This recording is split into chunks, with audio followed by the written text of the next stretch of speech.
Hi there, this is Vespasian, and today I'm going to be showing you my T26 platoon, which is a platoon of Russian T26 tanks.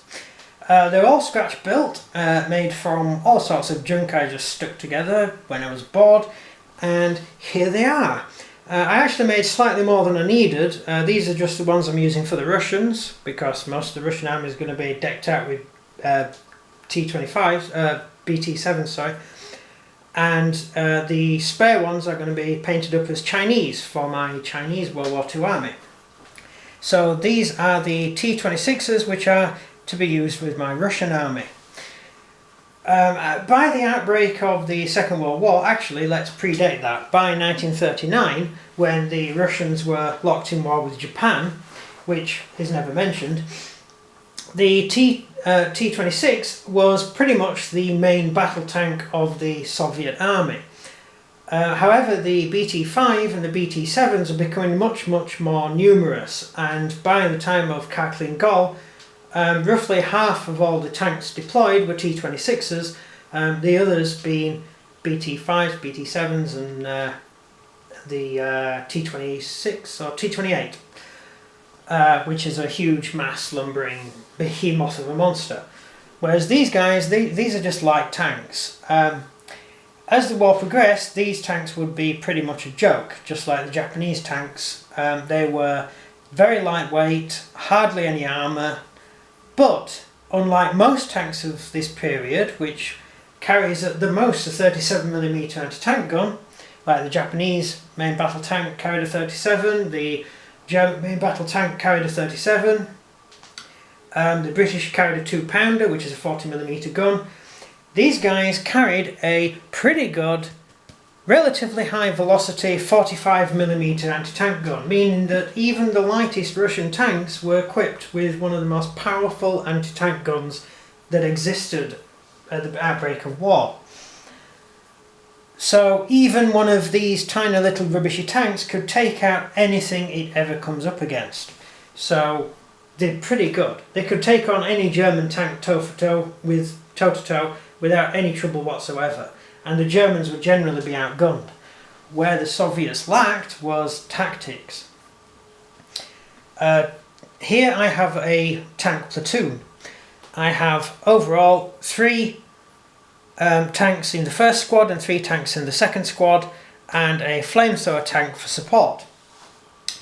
I haven't painted up the command tank yet, I haven't had time, but I'm going to put banners and stuff on it to make it look good, radio masts and all that stuff, but I will get around to that when I get it done. They operated in units of 3 in the Soviet army. Pretty much the British army operated in units of 3 as well, as did most armies.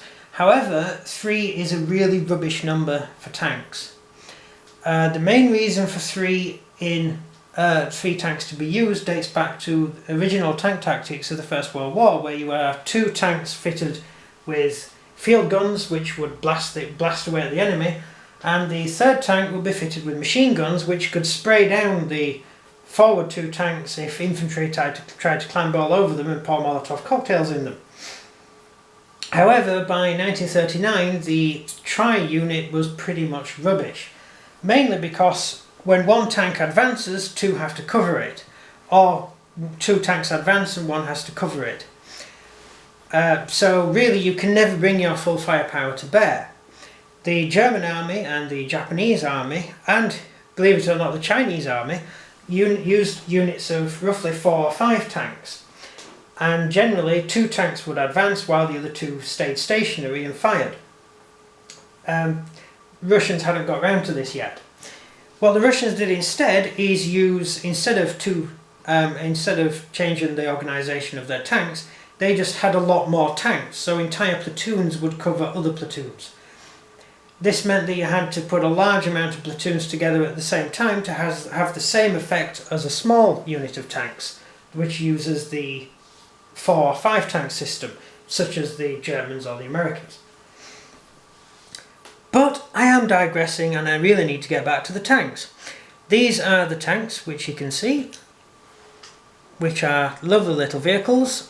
I've scaled them to 28mm, although they seem to have come out slightly larger by about 5mm. than I was expecting, but that happens when you're putting clay on them and stuff and adding the detail. But they're alright as tanks. I'm particularly proud of the flamethrower tank. The T26 used 2 different types of flamethrowers in the early part of the war, right up to the early part of the war. This was the flamethrower tank version.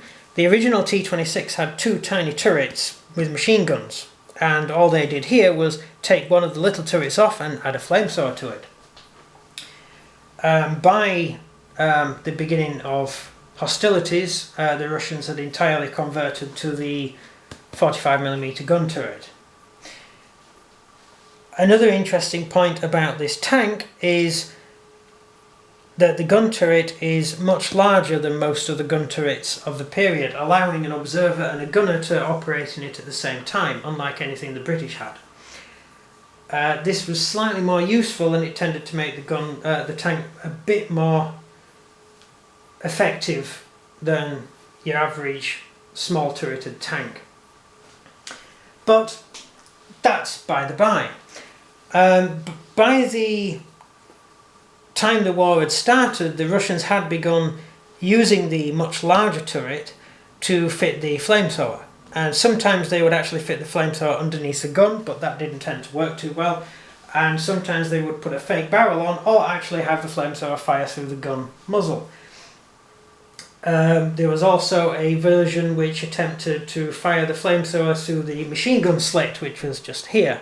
That didn't work too well either. I'm not sure why, I've never been able to find out, but I think there were about 7 different versions of flamethrower before in the end they decided to mount it on the side of the turret to flame away, and that became quite effective. But by then the T26 was taken out of service, and I will mention that the T26 actually carried on in service in small units throughout the Second World War, and were even used during the invasion of Japan in 1945. So you can use these guys all throughout the war, really.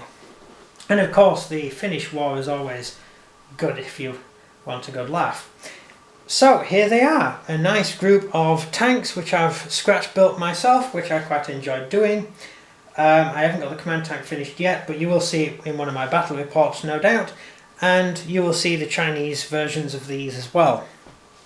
But for now, here are the Russian versions. I hope you like the look of them. They're quite fun to do, and I haven't yet used them in battle, so you will see that in the game soon. This has been Vespasian. If you'd like to see me make anything, then just let me know, and if you enjoyed the video, click like. If you like, you can also subscribe and leave any comments you like in the comments bar. So, thank you very much.